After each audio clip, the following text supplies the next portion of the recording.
How's it going, everyone? Redacted here again. It has been a while since I've made a YouTube video, but I am back with Fleet Cup Strategies number 2. I think the first one I called Introduction to Fleet Battles, and this one is kind of a second part to that. So if you haven't watched the first one, I would encourage you to watch that.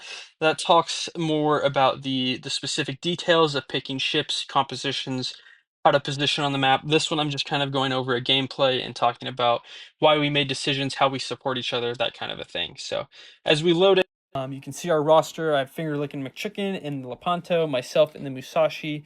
We have Wig Splitter in the Kronstadt, Tricks for Sits in the Schroeder, and then our special guest is Must Be Nice in the Katsunis. And we are playing 404 Fleet Not Found. They have two Katsunis, Petropavlovsk, Giuseppe Verdi, and a Delaware, meaning they have 4 ships with radar and 1 ship with planes that can strike you. So they have quite the strong lineup. They are a good fleet, and unfortunately, they're on the other side of this game here, which doesn't look good for them, but they are a very good fleet, and you should definitely respect them whenever you see them in game because they will punish. So as we start off the break here, we have Must Be Nice in the Katsonis, and that is very important because nobody else in our fleet of 4 in this game that are in our fleet have the Katsonis, which is very important. I guess I just don't have it maxed out yet. So it's very important. Katsonis is very OP in these tier 8 battles right now because of Jersey Swirsky's Fox Flare trait, which allows the radar to be extended to the duration of the smokescreen generator while it's running. So very important. Basically allows you to kill a DD if you have teams shooting it during that radar. So our goal here, once again, if you didn't watch the Fleet Battles Part 1, we don't need a DD to go into B. A DD in B cannot spot. If they're spotting in B, they're in a torpedo alley, which means they're probably going to be torpedoed, and it's just not very effective for a DD to be in B. It's better for the DD to be out wide here. And we usually have 2 DDs. Unfortunately, like I said, we only have the 1 Katsonis, so we're playing with 1 DD here.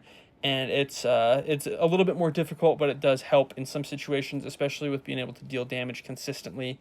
And you can see that as far as positioning right now, I am going wide. Luckily, I spawned on the right side of the Musashi. I wanted to get out there.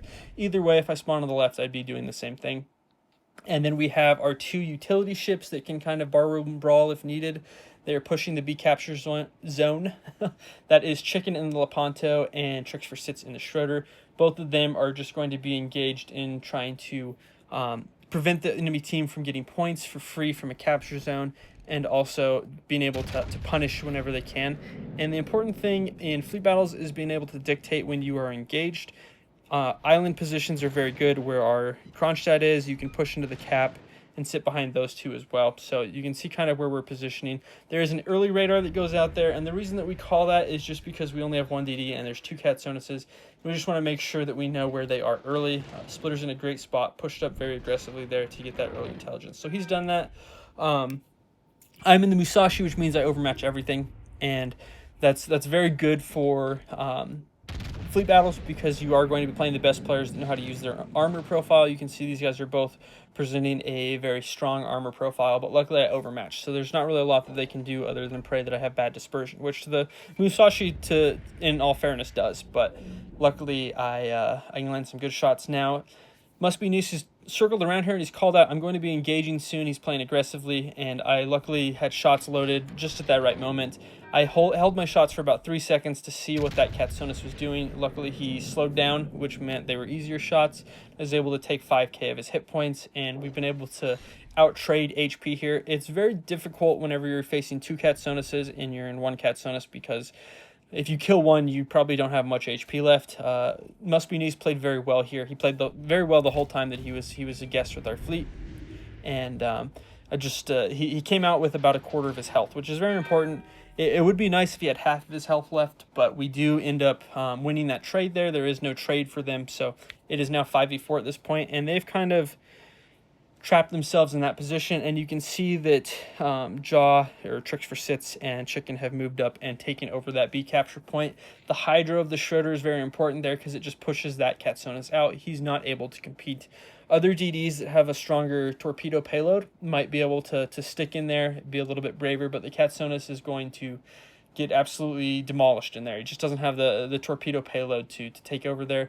You can see that Tricks for Sits has taken a good chunk of damage but he's traded his hit points for caps, and that's very important. You always want to trade for caps, and he's done that. You don't want to just give your hit points away for nothing. And so he's been able to take over that cap. He's in a power position now where he gets to control whenever he is engaged because he can sit behind that island. We don't have intelligence right now, but intelligence as far as knowing where they are. But what this does give us a chance is to reposition and also talk about strategy. And what we've decided is the Katsonis that came out of B is probably going to come over here because he's gotten the call that our Katsonis has a quarter of his hit points, and he's going to try to engage that. So Splitter pushes up to right here. We've made that call, and we've also asked for our Katsonis to get back. Splitter pushes up here so that he has radar coverage around this part of the map. And I'm also going to start chewing up and pushing towards the island up here. I'm chewing up map control. And the reason that I'm doing that is because that prevents that Katsonis over here from getting very aggressive. We're not super worried about his torpedoes once again because he is a Katsonis. And as you can see, this radar trap worked. The Katsonis does come out here and spot, and that's how the Splitter knows to call that. It's because he's not spotted by anything. As soon as he gets spotted, he knows the DD's out there. So he goes ahead and radars.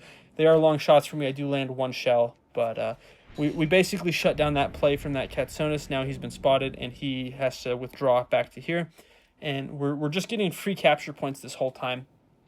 And they have to do something about it. You know, these are all ships, the Petropavlovsk, the Giuseppe Verdi, the Delaware, that don't want to go contest a cap. They're kind of made to play from in front with intelligence from the two Katsonises, but luckily we've been able to take one off the board. So they're a little bit pigeonholed here. And I should say I'm only at 25k damage. It doesn't get much better.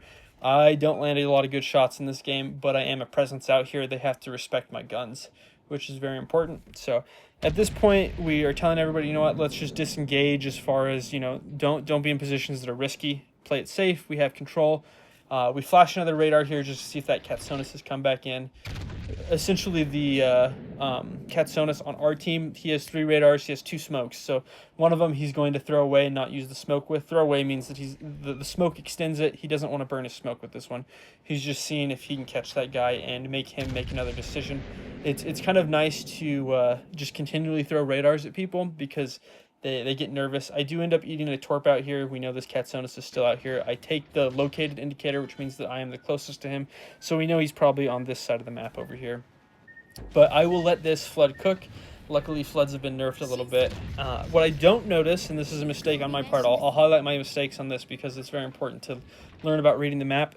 This B capture zone is contested right now. I don't know if you guys can see that, but it is contested, and the Delaware is pushed up. And if I was smart, I would not be giving him such a flat profile. Luckily, he's not taking shots at me. Kind of a missed opportunity. He could have definitely citadeled me with the angle that I was sitting at, and he hasn't pushed up as far as he thinks because I am able to get shots on him. And that just could be because I've pushed up so far. He may not be aware of that, but he had to sit in the cap, not because he wants to, not because Delaware is good at that, but because we were getting free ticks off of that capture point, and he just has to contest it so that we don't continue to develop a further point lead. And I'll continue taking shots at him here. My goal is really to get to this island. I don't really care about fighting these two guys right now. I just want to take away as much map as I can. And they're already trapped. I don't have to do anything to hit them or punish them right now. My goal is to take the Katsonis out of the game. And that's kind of what I've done here. He could try to come YOLO me, but I don't think he's going to kill me even with a full side of torps. Chicken actually made the call here to take that ram. I think it was the right call. After the game, he was saying that he shouldn't have done that. But really, he's taking basically a full health Delaware off the board. We're now getting capture points again. It's making them, once again, divide their firepower. Now the Giuseppe Verdi has to go make a play in there. And I think it was the right call. Whenever you have a man advantage and you trade, you end up getting a bigger percentage. You know, eventually you might trade down to 2 versus 1, which is, you know, you have twice as many ships. So we have a better ratio again after that trade. I think it was the right call. It's not always the right call to take the ram, but the Delaware also is kind of a unique ship because it can do damage from a position where it can take no damage very easily with those planes. I will eat some more torps here. Got a little bit greedy, and I will not just eat this flood, I will damage con it. And the reason that I can do that is because I'm not engaged with anyone. You know, no one's going to be in a position to really set fires effectively on me. And I get greedy here. This is the biggest mistake of the game. This Giuseppe Verdi is pushing. I'm like, oh, free damage. And I don't ask where his guns are pointed or anything. And they're looking right at me, and I'm flat to him. And this is a huge mistake. I should not have done this. I should have died here, actually. It would have made the game much more competitive for them. Luckily, I get away with it. but that is a very big mistake from me. I'm very lucky, and I have the Catsonas behind me to give me will so that I can get back up to above 10,000 hit points. But yeah, not a great play for me. Definitely one that my teammates lucked out that my stupidity didn't cost them some stress there, because I ended up surviving. But not great for me. And we've told Jaw here that as this Giuseppe pushes around, he can just go like this and play Ring Around the Rosy with him. He doesn't need to engage. He's maybe not best equipped to fight that guy right there. His secondaries are too accurate, and they're just going to hit the water line of the ship because he's too close. If he was about 10 kilometers out, they'd be perfect position, 7 to 10 kilometers to do some damage. But really, all Jaw has to do there is just continue to play the cap, play Ring Around the Rosy. I don't really care too much about this Petra right now. He's not really doing much. He is going to maybe be affecting the Kronstadt pretty soon, so I can back up and take shots on him. But really, my goal at this point is to just keep harassing that Giuseppe Verdi and then protect our Catsonas from their Catsonas.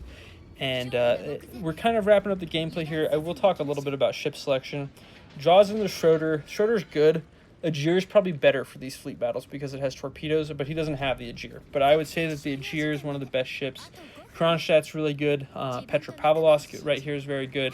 You obviously want the Catsonases. If you don't have Catsonases, play the Lucian, but it's really kind of a must this season to have those Catsonases. Musashi's extremely good because of Overmatch. You see a lot of Giuseppe Verdis for their radar. You don't need so much radar. Please don't just go out there and pick as much radar as possible. Just play as a team, and then you'll be fine having just 2 radar ships or even just 1. If you play as a team, you get map control. You communicate where the DDs are. It just helps so much. I'm still located. That means that DD is over here and not out here, because our Catsonas would be the located ship if the DD was wide. So once again, communicate. See where you're at on that location. If they're running twist and track on their DDs, it tells them where you are, but it also tells you where they are if you're communicating on who's located, because you know that they must be closest to you at that point.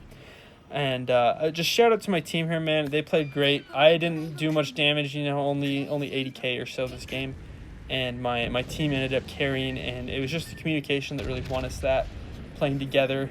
You can see we're all low on hit points here, but we've been in a position where at no time did we ever really feel pressed.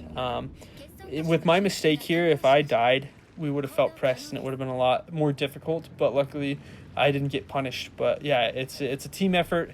I don't pretend to know everything. Neither does any of my teammates. Really great play from all of our team. There's a lot of patience that's required from Must Be Nice here, as he ended up having to play back here and not really getting involved. And it's one of the biggest traits that you can have that's very strong in fleet battles is patience. Work as a team, do things together. You don't always have to be involved. Anyways, guys, thank you for watching. I'm glad that you made it to this point in the video. Thank you to Fleet Not Found for putting up a good game there. It's always fun to play them. They're a great fleet. And yeah, guys, I hope to see you at the next one. See ya.